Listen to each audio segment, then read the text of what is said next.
Alright guys, we're gonna install the Serpentine belt. Just double check everything, all the pulleys here, make sure it's all tight.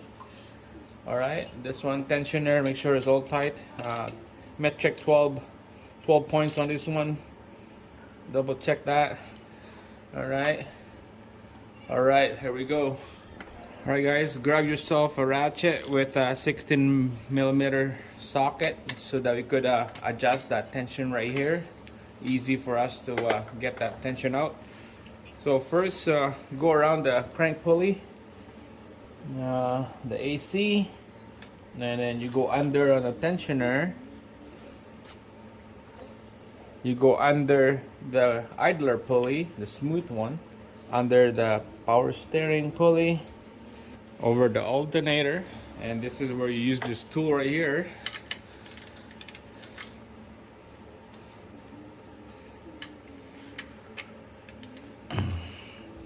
Alright, here we go.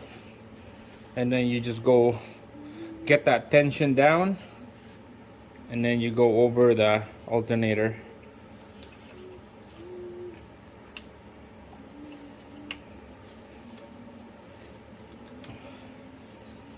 Make sure everything is nice and seated right on the groove before you take out this tension out. And looks like it's good to me. Normally you put a pin right here so that it will stay the tension. Like this, you put a pin like that and you don't need to fight over with this tension and the ratchet. But to me, this is easy step doing this job. I don't need that. Double check, make sure it's all lined up nice and straight, and everything's good. Alright, that's it guys. That's how you put that Serpentine belt. Pretty easy, but all this thing is away. You do this, all this rad and cooler fan is on the way. You have about 2 inches in between room down here. You'll be working on top and the bottom of the engine. So alright guys, welcome back. We got the Audi A4, as you all know. We got the bumper headlights. Impact bar is all gone because I did an engine swap on this. So this is the next video we're gonna do is pre-prime this oil. Make sure we have oil up top of the head, all over the place before we crank the engine. So let's get started. So you can see that up here there's a sensor for the oil, and there's a sensor up here for the oil. This one here is for the pressure, and this one here is for the low pressure. It will detect if you have a low pressure oil here, and then this will detect what's your high pressure. So it's gonna, I loosened this off already.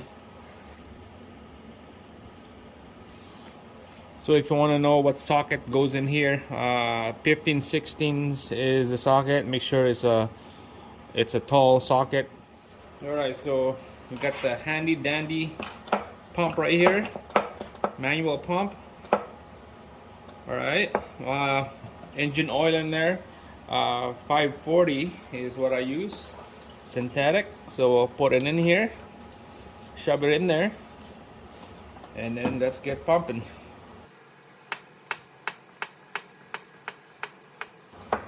Just keep an eye on this area right here, on the filler cap as well.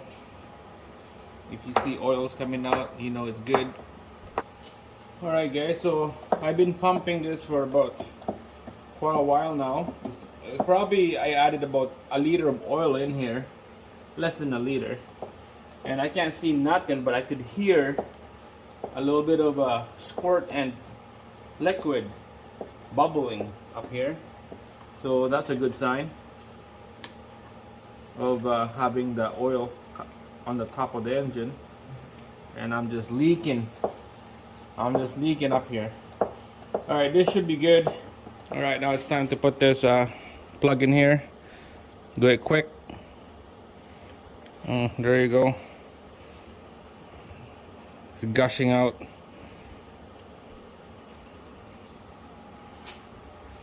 Grab a brake clean spray. Keep that thing dry.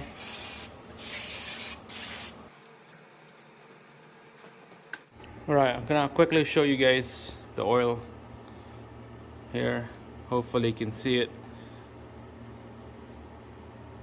Yeah, I can't see it. Peek over on this hole here. I'll put about 3/4 of an oil. That's it, guys. Priming the engine with oil. Alright guys, there we go. This is the day. We're gonna give this thing a good crank. See if it turns. Alright, let's go. We're just gonna prime the oil using a starter. We're gonna get a good crank on this. We don't want to start the engine. So one thing that you need to take away from the combustion, to the combustion, you could take away the sparks or you could take away the fuel. And what I'm gonna do today is I'm gonna take out both fuel and sparks. So sparks, I got no spark plugs in there, I got no coil, it's not plugged in. Disable sparks. Now I'm gonna take out the fuel, gonna disable the fuel system. I don't want this thing gushing fuel in the cylinder. So I got this wiring diagram here. I'm gonna quickly show you guys. So here's the fuel pump module, and the next one is a fuel pump. All right. So power and ground going into the fuel pump control module, and then a couple wires coming out ground here, and you can see it goes into this cam actuator here, and the other line goes into this fuse. So we're gonna take out the fuse 3 25 amps on the driver's side of the panel. So let's get to that side. All right guys, so panel's right there. Took out the cover already, so I took out the fuse. All right, so I'm gonna show you fuse 3 right there. Okay, fuel pump, diesel. So that will be located right in the middle, right there. Fuse number 3, 25 amps. So take out that fuse, and when we hook up the battery, when we press start on this, there's no prime, there's no fuel, but we have power to crank the engine. All right, let's go to the front. All right guys, I think we are ready to start this up.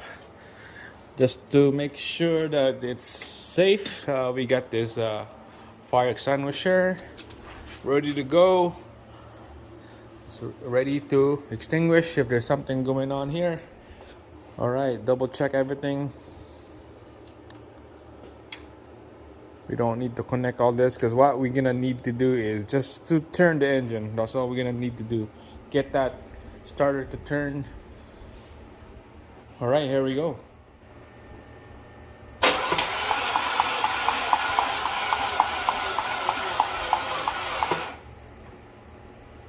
All right guys, so I have to go back home and grab another booster pack here.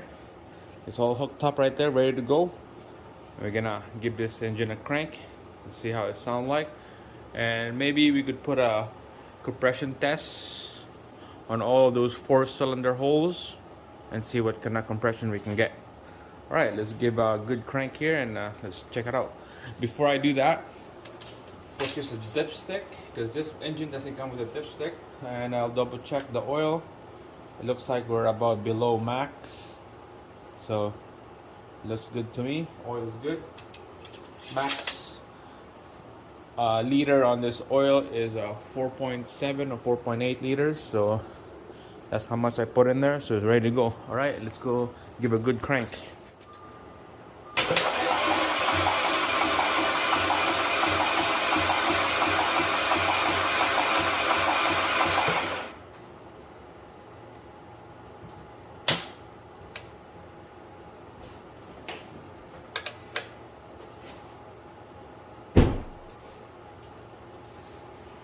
All right, so that was okay. Battery still on half. All right, let's put a compression tester on this, and let's see what it come out. All right, let's do a number 1 cylinder here. Plug this in. It's a cold engine, so let's see what the result with this thing. I don't know, I can't remember what's spec on this Audi A4. Not exactly sure, but I'm gonna look it up here in a bit, and let's see what kind of result we got. All right, here we go. Keep an eye on the gauge while I go crank the engine.